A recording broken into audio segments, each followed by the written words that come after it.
Assalamualaikum warahmatullahi wabarakatuh. Selamat siang, salam sejahtera bagi kita semua. Perkenalkan, nama saya Anton. Saya salah satu mahasiswa dari Universitas Pelita Bangsa. Di sini saya akan menjalankan atau melaksanakan tugas UTS yang diberikan oleh Bapak Purwanto SEMM dengan mata kuliah Manajemen Risiko. Yang saya akan jelaskan di sini ada 7 poin, yaitu salah satunya adalah tentang manajemen risiko berdasarkan ISO 31000-2018. Yang kedua, prinsip-prinsip manajemen risiko. Yang ketiga, kerangka kerja manajemen risiko. Yang keempat, proses manajemen risiko. Yang kelima, asesmen risiko. Yang keenam, mitigasi risiko. Dan yang ketujuh adalah penjelasan tentang penerapan perizinan perusahaan berbasis risiko Undang-Undang Nomor 11 Tahun 2020 tentang Cipta Kerja. Oke, yang pertama saya akan menjelaskan dengan ISO 31000-2018, menekankan tujuan manajemen risiko, yaitu menciptakan, melindungi nilai tujuan itu diwujudkan dengan meningkatkan kinerja, mendorong inovasi, dan mendukung pencapaian sasaran manajemen risiko. Oke, manajemen risiko adalah bagian dari tata kelola governance dan harus terintegrasi di dalam suatu organisasi, proses organisasi. Prinsip manajemen risiko terbagi beberapa poin. Yang poin pertama, pengelolaan risiko menciptakan dan melindungi nilai. Nilai apa saja yang dilindungi?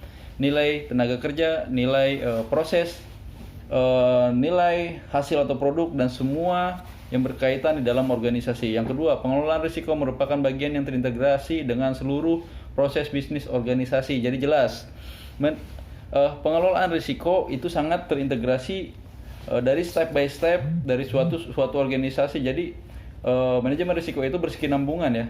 Risiko itu berkesinambungan dari misal dari lane 1 sampai lane terakhir itu mereka saling berhubungan. Yang kedua, yang poin selanjutnya, pengelolaan risiko merupakan bagian dari proses pengambilan keputusan. Oke.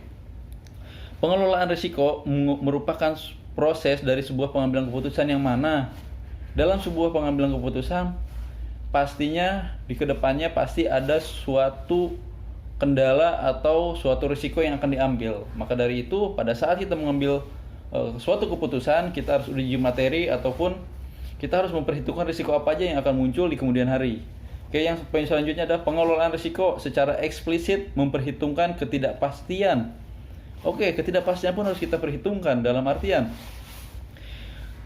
pada saat kita mengambil keputusan, di depannya ada ketidakpastian. Semisalkan kita ada target, kita ada target 1000 piece untuk di bulan ini. Semisalkan produksi apalah contohnya itu. Tetapi ada kendala yang tidak pasti. Yang ketidakpastian dalam artian tercapai tidak target kita untuk 1000 piece tersebut dalam bulan ini. Oke. Yang selanjutnya, kerangka kerja. Oke, ini saya menjelaskan kerangka kerja menurut ISO 31000-2018 adalah untuk membantu organisasi dalam mengintegrasikan manajemen risiko ke dalam aktivitas dan fungsi organisasi secara signifikan seyogyanya. Manajemen risiko dapat integrasi dalam tata kelola organisasi termasuk pengambilan keputusan. Oke, yang sudah dijelaskan tadi, pengambilan keputusan harus kita uji materi atau apalah itu, uji materi manajemen risiko, uji materi risiko apapun yang akan kita putuskan nantinya akan kita perhitungkan risikonya yang akan muncul di kemudian hari. Oke. Terus adapun proses manajemen risiko terdiri atas 3 proses utama, yaitu menetapkan konteks penilaian risiko dan penanganan risiko. Proses kedua adalah penilaian risiko, meliputi tahap identifikasi risiko yang bertujuan untuk mengidentifikasi risiko-risiko yang dapat mempengaruhi pencapaian sasaran organisasi. Sudah jelas ya? Proses manajemen risiko itu terdiri atas 3 proses utama, yaitu menetapkan konteks penilaian risiko, penanganan risiko. Proses kedua adalah penilaian risiko, meliputi tahap identifikasi risiko yang bertujuan untuk mengidentifikasi risiko-risiko yang dapat mempengaruhi pencapaian sasaran organisasi. Jadi kita harus benar-benar mencari atau mengidentifikasi risiko-risiko apa aja sih yang bakal muncul yang akan menghambat suatu organisasi atau organisasi kita. Di situ kita harus mengidentifikasi dari poin 1 sampai dengan poin 100 kita harus identifikasi agar kita tahu ini permasalahannya itu muncul dari mana sih, manajemen risikonya ini muncul dari tahapan apa sih, sehingga kita dapat membedah dan kita akan mengetahui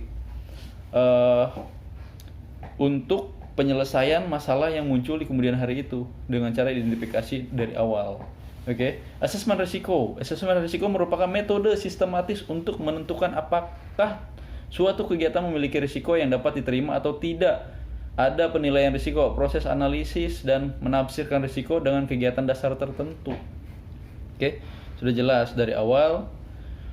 Pada saat kita mengambil keputusan, kita harus uji materi, kita harus mempertimbangkan risiko yang akan muncul di kemudian hari.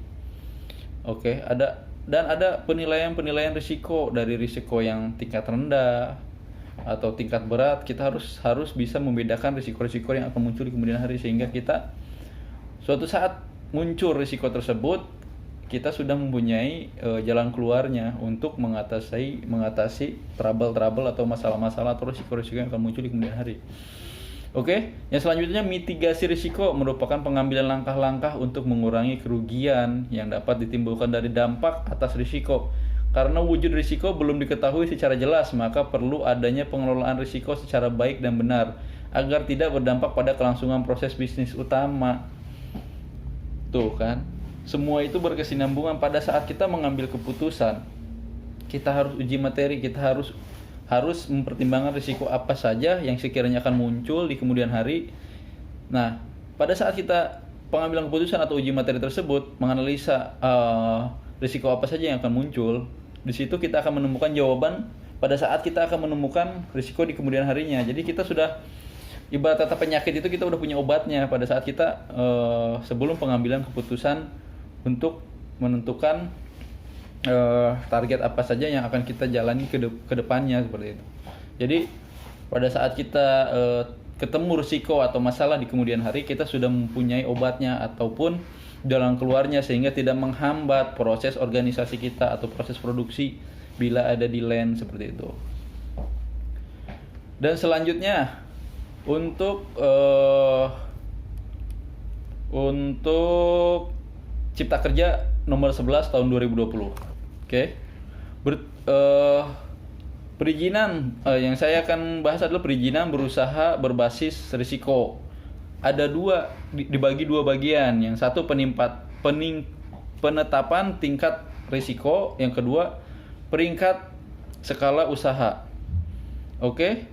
Untuk penetapan tingkat risiko terbagi dua, tingkat bahaya, potensi terjadi bahaya. Nah, di situ kita dibagi juga untuk perizinan berusaha berbasis risiko.